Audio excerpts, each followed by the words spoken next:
Hey y'all, it's another Gettin Real with Ashleydawn. I have not done a video like this in a long time, and two reasons for that. One, I've been working a lot and I haven't had the time to do it, and two, I have a different car, and as you can see, it doesn't look the way my old one looked. So I don't have my little mount that I used to do my videos on. So I'm not driving. I'm in a parking lot. So I am safe. I know that there were a lot of people that were worried about my safety when I would do these videos. So, and yes, I am rocking my little mohawk.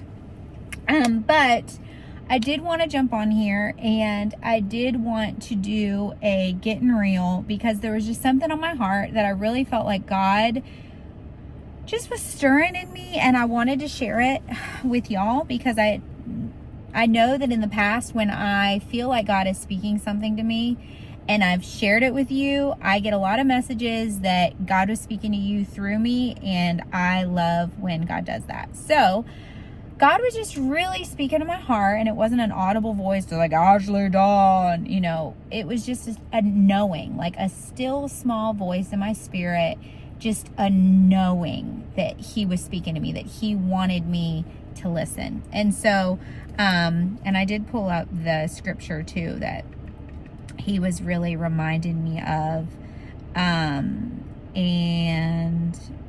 let's see. God has just been really speaking and saying, don't look back. Don't miss what you had. Like even this car is such a blessing to me. In another video, I will share how God just blessed me in a very, very difficult season. But this car is a huge blessing. There was a time when I didn't have a vehicle, and I'm very grateful for this car.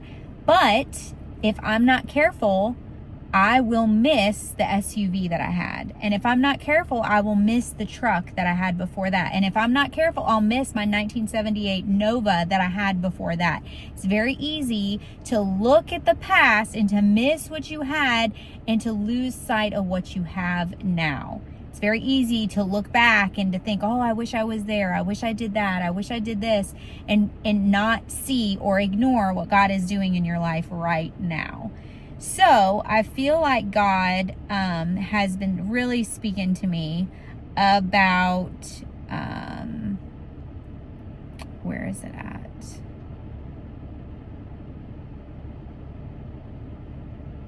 Okay, so this is in Genesis 19, and God is basically rescuing Lot and his family out of a city of sin and destruction, because God's getting ready to destroy it because the people in Sodom and Gomorrah are just making a mess of their lives. They're not serving the Lord. They're serving themselves. They're caught up in their sinful desires and their sin nature and their selfishness. Let's be real. They are doing things outside of God's will for them because they want to, because it feels good, because they, because they want to, because they're selfish and they don't care what God's told them. They don't care about the promises of the Lord. They care about their flesh and their fleshly evil desires, and they just want to do what makes them happy. In today's world, the do you boo term is kind of what they're doing. They're doing whatever they want to do with whoever they want to do it. They're not caring about marriage. They're not caring about faithfulness. They're not caring about God's commandments. They are just doing what they want to do, when they want to do it, how they want to do it, and they don't care. So God rescues Lot and his wife. And so I'll start at 14.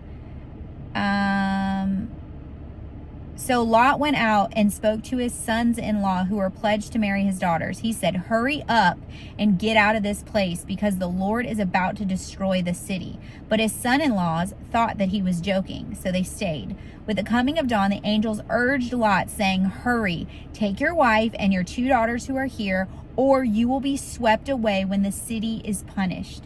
When he hesitated, the men grasped his hands and the hands of his wife and his 2 daughters and led them safely out of the city. So these are the angels that grabbed him and were like, hey, you are getting in your own way, and we're going to pull you out of your own way. Flee for your lives. Don't look back and don't stop anywhere in the plain. Flee to the mountains or you will be swept away. So the angels are saying, hey, buddy, there's a lot of sin in this place and God's ready to wipe it out and he is sparing your life. So don't look back. Let's go. Don't wait. Don't hesitate. Don't procrastinate. The Lord said to them, no, my lords, please, your servant has found favor in your eyes, and you have shown great kindness to me in sparing my life, but I can't flee to the mountains. The disaster will overtake me and I'll die. Look, here is a town near enough to run to, and it's small. Let me flee to it. It's very small, isn't it? Then my life will be spared. So Lot is not realizing the grace and the mercy of God. And he's saying, you know what? I know you want me to get out of this place, but if I could just stay as close to it as possible. How many of us do that in our life? God is getting ready to remove something. Maybe it's a relationship. Maybe it's an unhealthy addiction. Maybe it's alcohol. Maybe it's drugs.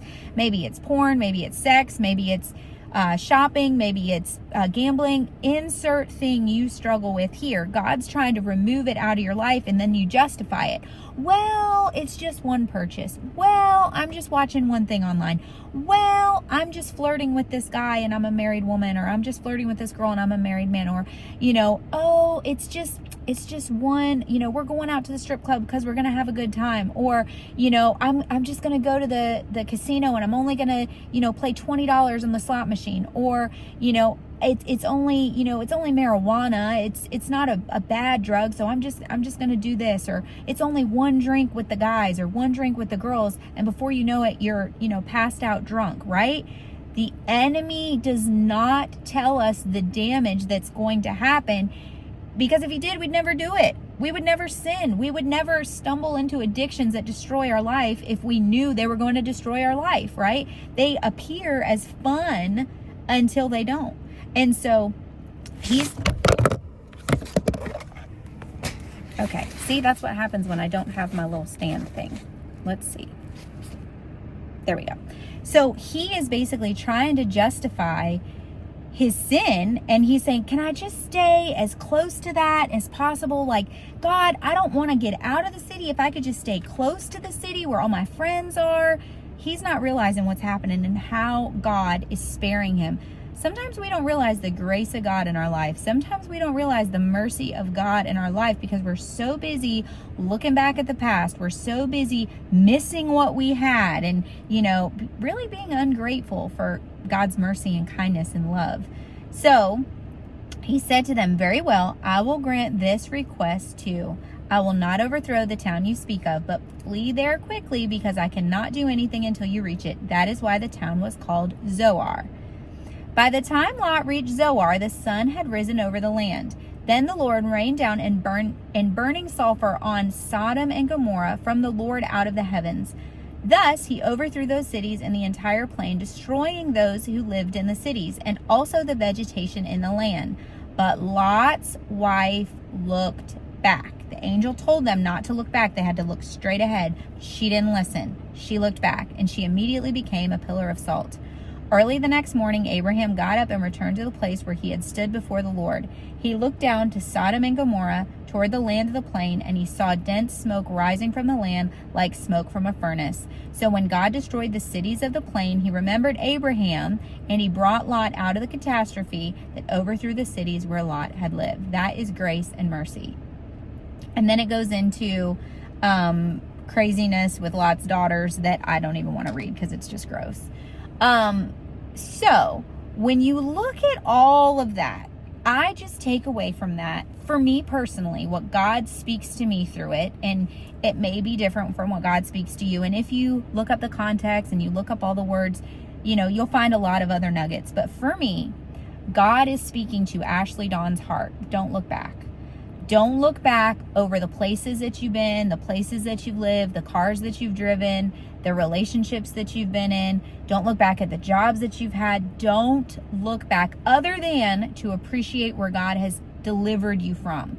Don't look back and miss it. Don't look back and spend all your time thinking about it or romanticizing it. Look straight ahead. Look where God has you now. Look where God is delivering you to. Look to what God is doing in your life right now. It's very easy for me to overanalyze. I'm an overthinker. I'm a planner. I want to figure everything out.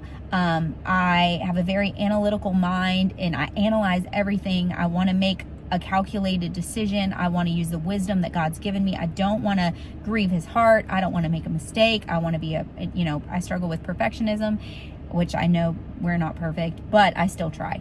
And so it's very easy for me, like I said, to, look back over vehicles that I've had. Well, that car was bigger. Well, I could do more with that. Or, and not appreciate the amazing car that God has given me, that I'm in right now, that has air conditioning. I can remember a time when I didn't have air conditioning in a vehicle in mid-July in summer in Florida, and I was sweating my butt off, and I had ice packs in the front of my shirt and the back of my shirt. When I'd get to work, I'd take the ice packs out of my shirt, I'd change my shirt, and I'd put the ice packs in the freezer for my ride home because it was so hot I would pass out driving a black Chevy truck back and forth to work because that's all I had at the time. Listen, I've lived a hard knock life, and I'm grateful for it because it made me who I am, and I appreciate it so much. But I could look back and I could romanticize different relationships that God delivered me from because the guy was no good for me, because he had no vision. And it says in the Bible, where you don't have a vision, the people perish, right? There has been so many times that God has taken something out of my life for my own good. And I have looked back like Lot's wife. Oh, but maybe I could change him. Oh, maybe I could fix this. Oh, maybe it could be better. No. God took that person out of my life because they matched my past. They didn't match my future. Maybe you're watching this and you're thinking about a relationship that maybe you just got out of, or maybe you were in for a bunch of years or whatever. If I'm being vulnerable and if I'm being honest, I have been struggling recently. I am turning 38 on Friday.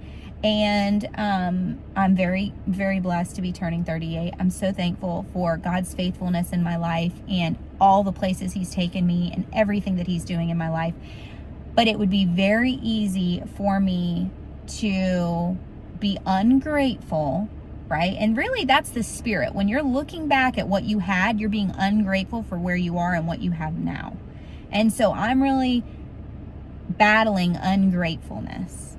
And it stinks to say that out loud. It kind of hurts to hear myself say that. But I am battling ungratefulness because I am going to be 38, and I always dreamed to be a mom. I always dreamed to be married and to have a family.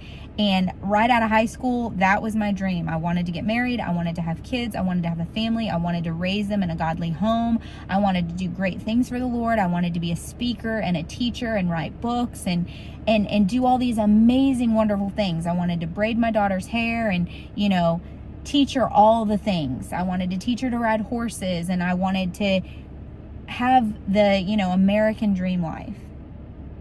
And I don't have that. And it would be very easy to shake my fist at God and say, God, why am I 38? And why am I single? And why am I not a mom? And I'm such God has gifted me with a love for children. I was a teacher for 11 years professionally. I was a mentor for 20 years. I have taught children in some capacity my entire life. My mom ran a daycare when I was a little girl. I always loved children. I always babysat and nannied and mentored girls, and just always really tried to help children. I'm an advocate for children. And so I would look at that, and it'd be very easy, to look at that and be like, oh, my friends have kids. Why don't I have kids? I love children. I'm a good girl. I waited until marriage to be intimate with my ex-husband.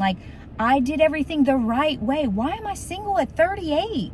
Why am I not married? Why don't I have a family? And it would be very easy to look back and overanalyze my life, and shake my fist at God and tell God all the things that he did wrong. Or I can look at my future, and I can look at my present, and I can see every single thing that God's done in my life that I would not have been able to do had I had the life that I wanted.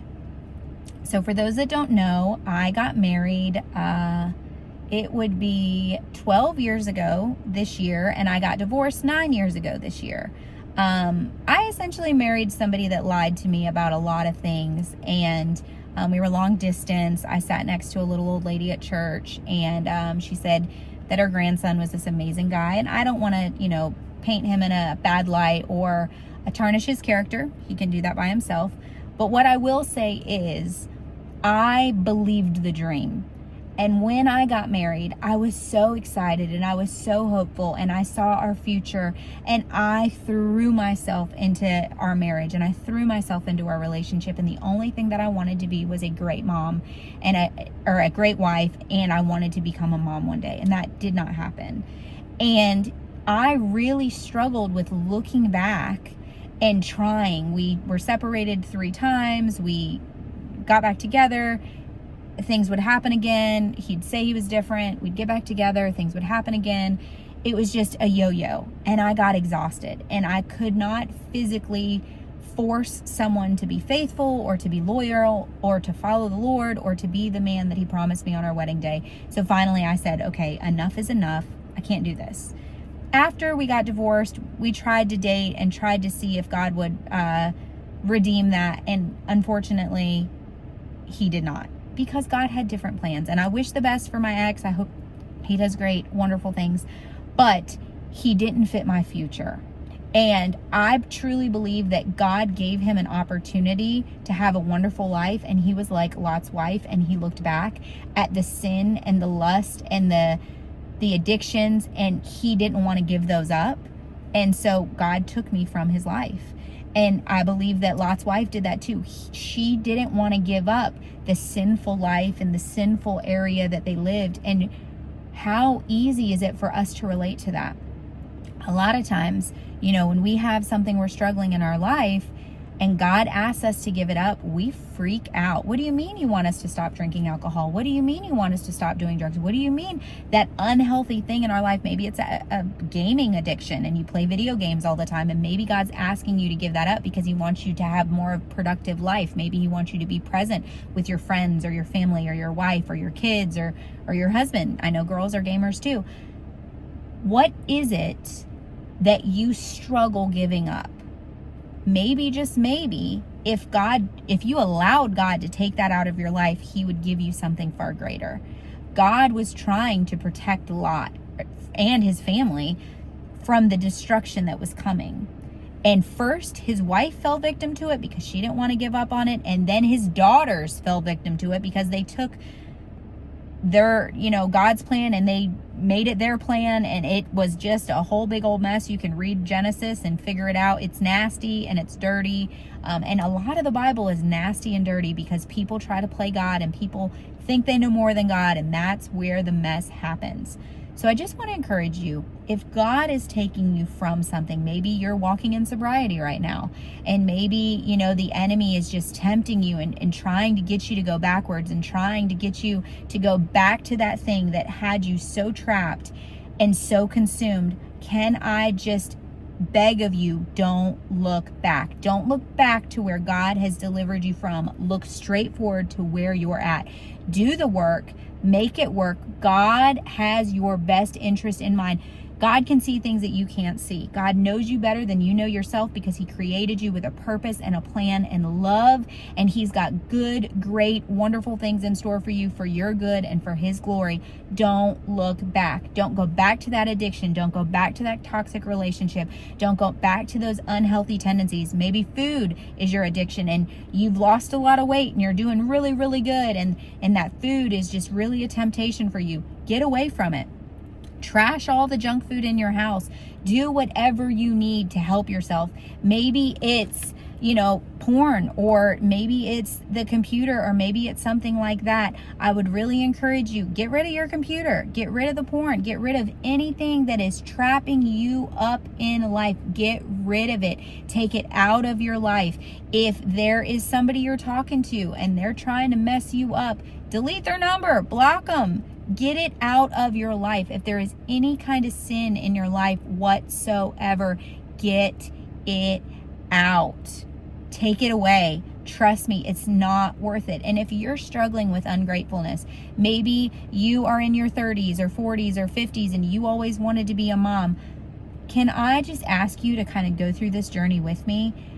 Can you just give it to God and say, God, I trust you. I give this to you. I release my desires and I ask you to give me your desires for my life. Give me what you have. I want to seek, serve, and follow you. I want to put a smile on your face. I want to live the life that you have called me to live, because I know your plans are good for me. They are to give me a hope and a future. They are to prosper me. They are for my good and not my harm. Lord, help me to see it with your eyes. That's where I am right now. I'm getting ready to turn 38. And I am just in a spirit of thankfulness. God, thank you for everything that you've taken out of my life.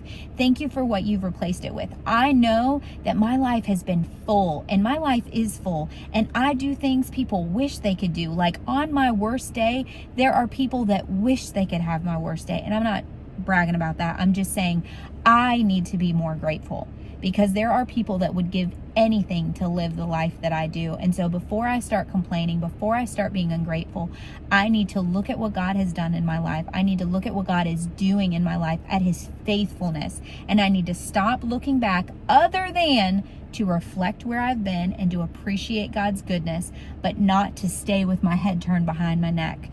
If I'm driving, and I'm in my car right now. If I'm driving and I'm constantly looking in the rearview mirror, or I'm constantly turned behind me, I'm never going to see what's up ahead, and I'm going to crash. It's the same thing in life. If you're constantly looking behind you, looking over your shoulder, thinking about the relationships you had, missing an ex, listen, let me tell you something right now. Your ex is an ex for a reason, okay? And I'm not going to get into all the reasons that my exes are my exes, but it's God, and God took something out of my life because it was not good for me, and he wanted healthy relationships, and those relationships were not healthy. Or maybe those people were great, they just weren't great for me.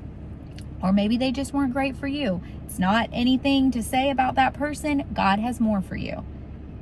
Have you ever been at a restaurant and what you want, or what you think you want, isn't on the menu? Maybe they're out of it, maybe they're sold out. And then you get something else and you're like, oh, I've never had this, but this is amazing. I had no idea that this was on the menu, right? Because you're so used to ordering that one thing you always order, you always go for, and they're out of it. Maybe God's doing something in your life to where he's showing you that you've had things that maybe in your life were unhealthy, that he's trying to change your taste for, and he's trying to give you a taste for healthy. And at first you're like, oh, come on. And then you take a bite of it and you're like, oh my gosh. Healthy is good. It's easy to eat junk food all the time. It's easy to eat fast food all the time. And then we eat some fruit or some fresh vegetables, or we eat a home-cooked meal, and we're like, at first we're like, this is kind of weird. And then our bodies start to crave it. And then we want home-cooked meals all the time. We want good food all the time. We want some good fish, or some good Brussels sprouts, or broccoli, or squash, or sweet potatoes, or, ooh, I'm getting hungry.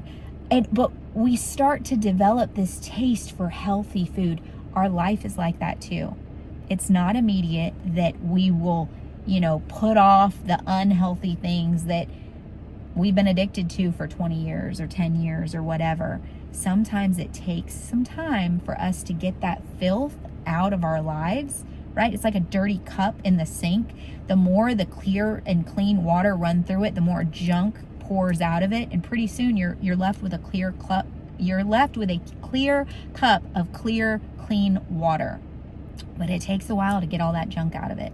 Same thing as with our life. Let God continue to do the work. Get the junk out of your life. Say no to the addictions. Say no to the unhealthiness. Say no to the toxic in your life, and strive to be healthy. Whether it's going to the gym, whether it's, like I said, all the addictions that I mentioned, or if there's other ones. Maybe if it's a shopping addiction, maybe don't go shopping. Maybe cut your card up. Maybe set some guardrails in your life, or have some accountability partners to do life with you, so that you don't go back to the things that tripped you up. And get a gratitude journal. Every day, write 3 things that you're grateful for. I promise when you spend time looking at the things that you're grateful for, you will stop missing the things you had and appreciate the things you have and where you are and what God's doing in your life. Trust me, I've been there. There's nothing that I say on my Gettin Real with Ashleydawn that I haven't personally walked through myself. I am not perfect. I am not perfect. I'm not perfect. I'm not perfect. I will say that 1,000,000 times over. I struggle just as much as anybody does. We all struggle with different things. There's, just like I love sushi, there's a lot of people in the world that don't like sushi. My favorites are not everybody's favorites, right? I'm addicted to cowboy boots. I know that. If I walk by a cowboy boot store, I'm going to want to buy a pair. At the very least, I'm going to want to try them on, and I'm probably going to take a couple pictures of them. I love cowboy boots. And it's very easy for me to get distracted by the things that I enjoy. So I have to set up guardrails. I have to set up budgets and say, you know what, this month, this is my entertainment budget, this is my shopping budget, this is my bill budget, and I have to set up guardrails to protect myself. Sometimes you have to do that too. I'm in a parking lot and I'm watching this car do circles and circles and circles, and I just realized, I'm gonna try not to cry, it's a little girl and her dad, and he's teaching her how to drive. And that's so special to my heart because my dad did that to me. And it would be so easy to look back. And I do grieve. I grieve all the time. I love my dad. He is the greatest man I've ever known. I miss him every day of my life. It's been 7 years since he went to heaven. And I wish with everything that he was here. But one of the greatest things my daddy ever told me was to live in the moment. And to be grateful for everything that God's doing. And that if God took something out of your life, he was going to put it with something better. And, you know, people say, well, God took your dad out of your life. No, God didn't take my dad out of my God gave me my dad. And I had 30 amazing, wonderful years with the greatest man I've ever known. And I'm so fortunate and so grateful for that. My dad's my best friend in the whole wide world. And my mom's my second best friend. But I'm so grateful. And I'm even more grateful for the wisdom that he's given me, that I don't have to look back, that I can look forward. I can see what God's doing in my life. And I want that same for you. So if you're struggling with looking in the rearview mirror, if you're struggling with looking at what you don't have anymore or missing what you don't have anymore, or if the devil, the enemy himself, is coming at you with doubt and fear and anxiety, and you're just constantly thinking about all the things that you don't have, and you know, you wish you had this, you wish you had that, you're thinking about the good old days, right? Or you're justifying the sin that you're trying to get out of, I just want to encourage you, don't look back. God is doing a new thing in your life. Focus on him, seek first the kingdom and his righteousness, and all these things will be added to you. Make Jesus your number one priority. Whether it's getting into a Bible study, whether it's reaching out to a godly person that you know, feel free to reach out to me, innerbeauty101@hotmail.com. Sometimes my inbox gets really full. So shoot me a message on my Instagram, Inner Beauty Ministry, or, you know, comment one of my videos. Reach out to somebody that you know lives a godly life. Not everybody that says it does it. Look at their life. Look at if their life matches their words, if their actions match their words, because there's a lot of people that say it but don't live it. So just heads up on that. Just because somebody goes to church does not mean they're living the words in red, or they're living a godly life. I learned that firsthand, and that was a hard lesson to learn. But reach out to somebody. Don't do it alone. If you're struggling with alcoholism or addiction or drug addiction of any kind, there are several amazing organizations. Alcoholics Anonymous, I have several friends in there that it has changed their life. Celebrate Recovery. Again, I have several friends that it has changed their life. Teen Challenge. I have several friends it has changed their life. Matthew's House. It's changed their life. There are so many amazing organizations that help you overcome addiction, overcome that lifestyle. Narcotics Anonymous is a great one as well. Again, I have several friends that have went there, and it has helped them change their life, get rid of the toxic, get rid of the bad, get rid of the addictions, the alcoholism, the drugs, the porn, the whatever, the gambling, the shopping. Every single addiction is there to numb you because there's a hole inside of you that you're not dealing with, and that it's easy to get that high or that dopamine hit, or, you know, to numb yourself. You know, like they say shopper's high, or the winner's high with the gambling, or that dopamine or serotonin from porn, or, you know, there are chemicals that are released with alcohol too, and drugs, but you're numbing yourself. That's like sticking Band-Aids on a bullet wound. You're never going to get healed. You're going to keep bleeding out until you eventually die. You have to do the work. You have to get healthy. A Band-Aid's not going to heal a bullet wound. Getting surgery is. Sometimes in your life you need surgery. You need to remove something, whether it's alcohol, whether it's addictions, whether it's a relationship that's no good for you. Maybe you're being abused. Talk to somebody. Get help. There are several crisis hotlines you can call. I know locally there's ACT Center for Women. There are shelters all over. You can get help. Do not go through it alone. Reach out to somebody. Call a crisis hotline. But do the surgery. Do the necessary work. Go to counseling. Mental health is a big thing, especially with addictions. And you have to do the surgery to get that toxic thing, to get that bullet out of your arm or out of wherever it is, and to cleanse it and to clean it and to sew it, to stitch it up. A Band-Aid's not going to do all that. Numbing something isn't going to do anything. That problem is going to go away momentarily, but it's going to multiply, right? It's like you spill milk and you put a newspaper over it, like in Big Daddy, right? It's not going to make it go away. You might not see it right now, but eventually the milk's going to sour. It's going to stink. It's going to smell. You can let your trash in your house overflow, and hide it, but you're going to smell it. The same thing is in your life. If you're hiding something in your life, it eventually is going to overtake you, and the smell is going to be more than you can bear. Hoarding, that's another addiction people have, and that is numbing themselves. They don't want to deal with it. Here's the deal: you're gonna have to deal with it. Lot and his wife had to deal with the fact that the city they were living in was going to be destroyed. They had two choices. They could stay in it and be destroyed too, or they could do what God said and get away from it and not be destroyed. You have two choices in life. You can stay in whatever you're in, your addictions, the sin, whatever, and you can be destroyed by it. And maybe that's not immediate. Maybe you're not going to die, but little by little by little, your soul will die. Your spirit will die. And you'll look at your life and you won't recognize it. And you'll cry yourself to sleep and wonder where you went wrong. Well, if God is giving you two choices, stay in the destruction and be destroyed, or leave the destruction and be healthy, choose healthy.